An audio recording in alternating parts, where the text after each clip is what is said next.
Hey writer friends, welcome back to my channel. If you're new here, my name is Holly. I'm a writer aspiring to be a published author. And in today's video, I've got a highly requested video topic for you, all about my process for writing my query letter and synopsis.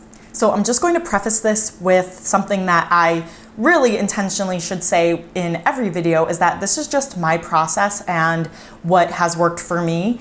And I'm sharing it in the hopes that you'll be able to learn from my experiences and it will work for you too.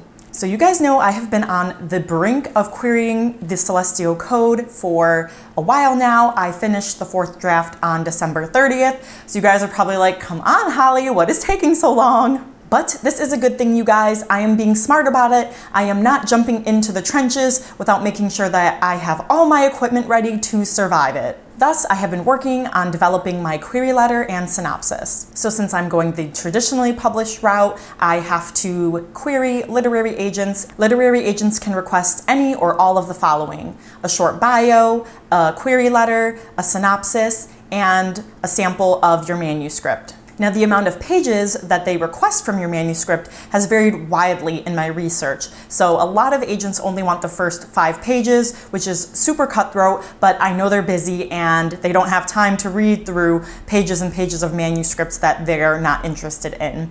Whereas other people will ask for the first 1 to 3 chapters. Although in my research, most of these agents are asking for the first 5 or 10 pages, so I decided to really polish the first 10 pages of my manuscript. This is really what I started doing before I focused on my query letter and synopsis. Even though I did line edits for that 4th draft, I really wanted to make sure that those first 10 pages shined.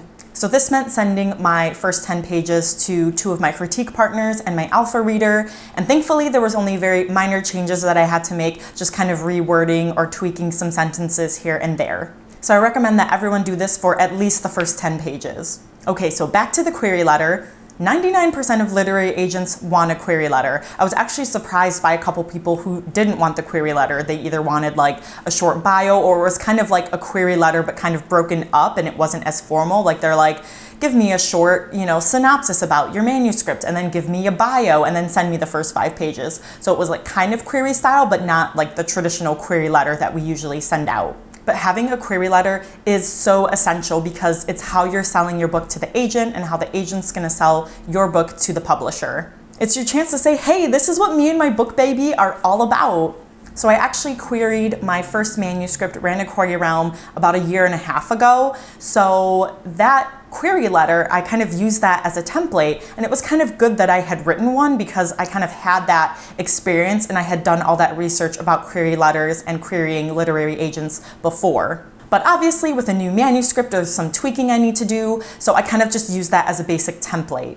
And because it had been so long since I had done all my research for querying, I decided to do it all over again. I had saved a lot of things to my bookmarked pages, so I just kind of went through that and was able to re-research things that I needed to know about how to write a query letter. So I will link those articles and blog posts down below that I used, but they were Marissa Meyer's query letter and also Susan Dennard's How to Write a Query Letter with Ease. And then of course I used good old authortube. So the videos that I watched to help with my query letter were by Kim Chance and Alexa Dunn. And then Alexa Dunn also has her novelty show with Katie Tastic and Ginger Reads Laney, and they talked about literary agents and query letters. So I watched that whole thing. I think it was like 1.5 hours long, but it was so valuable. Some of the things kind of refreshed my memory, but there was also a lot of new things that I learned. So I really recommend you guys watch that. So once I wrote my query letter, yeah, cool, I'm done, right? Wrong. Guys, do not send that query letter out. Just like you would not send your first draft out to an agent, don't send the first draft of that query letter out too. You need to get it edited and you need to refine it. So again, off to my critique partners, my query letter went.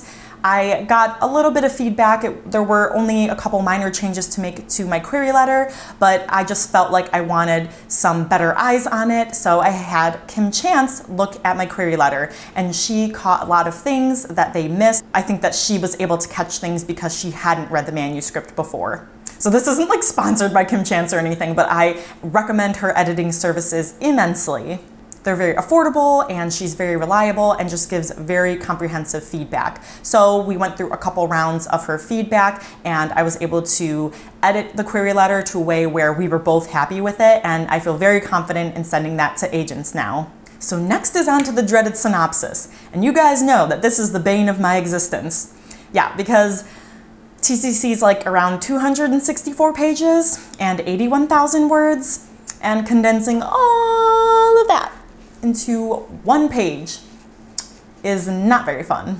But seriously guys, I had to use the mantra, button, chair, hands on keyboard to get this thing done. Like, I did not want to work on it. But once I got started, it was fine. I think it was just that blank page syndrome that people get with the first draft. Well, that can happen with your query letter or your synopsis. It's the blank page, and you gotta start. Now, not all literary agents want a synopsis, and the number of pages of how long the synopsis should be varied, but most people wanted 1 to 2 pages, and some people only wanted 1 page. So that's why I decided to stick to the 1 page so I can try to be consistent across the agents. That also gives me less work to do. Again, I did my research on how to write a synopsis, which I will link those down below. And then once again, I sent my synopsis off to my critique partners. So I'm good to go, right?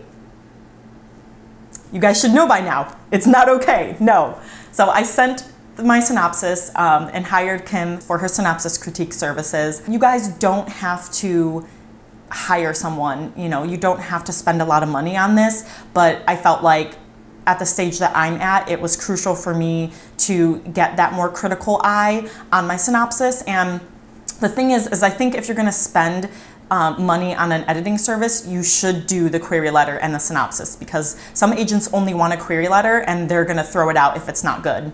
And for the synopsis, that's something that if you're only sending it to your critique partners or beta readers, they know your manuscript just like you. But when an agent is reading your synopsis, they're reading the whole summary of your novel, and they don't know anything about the novel. So for you to condense it into 1 page might be really confusing. So to have someone who has never read your manuscript look at it with fresh eyes, and they'll be able to catch things just as an agent would.